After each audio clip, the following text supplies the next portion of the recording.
Well, as this story has developed, so has the list of names connected to the Duffy expense claims repayment. But as our Diana Swain told you last night, those RCMP documents suggest not everyone climbed on board. Diana's got a closer look at that tonight.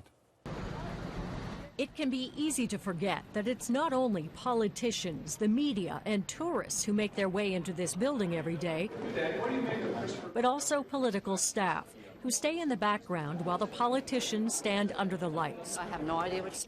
Marjorie Le Breton, you've seen, but often just out of sight was her manager of parliamentary issues in the Senate, Chris Montgomery. Yet until these RCMP documents were released yesterday, it's likely few here knew that Montgomery was one of the only people who fought attempts to water down Mike Duffy's misdeeds.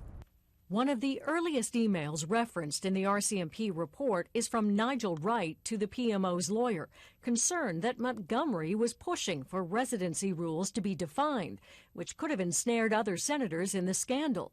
Chris simply does not believe in our goal of circling the wagons, it reads.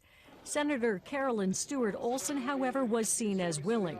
When the PMO wanted the Senate subcommittee's report to delete critical references to Duffy, this email about Stewart-Olson is sent from someone in the PMO to Nigel Wright. I reinforced with her that the implementing of all of the changes to the report was the fulfillment of her commitment to Nigel and our building. She indicated she understood this. The fly in the ointment, however, was again Montgomery, who objected, prompting this email from Stewart-Olson back to the PMO.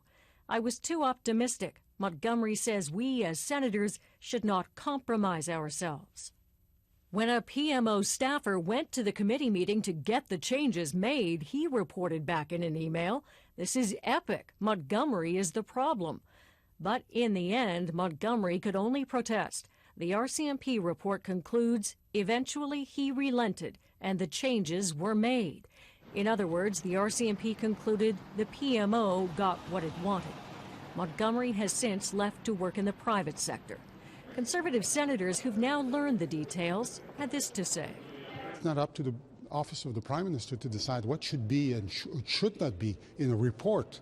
Well, I think it raises some serious questions, which we're going to be dealing with in the future again. The Prime Minister's office, however, says there's nothing unusual here. It says it often works with caucus members, and senators are members of caucus. But on the question of Montgomery's comments, the PMO had nothing to add. Peter? All right, Diana, thank you. Diana Swain in Ottawa tonight.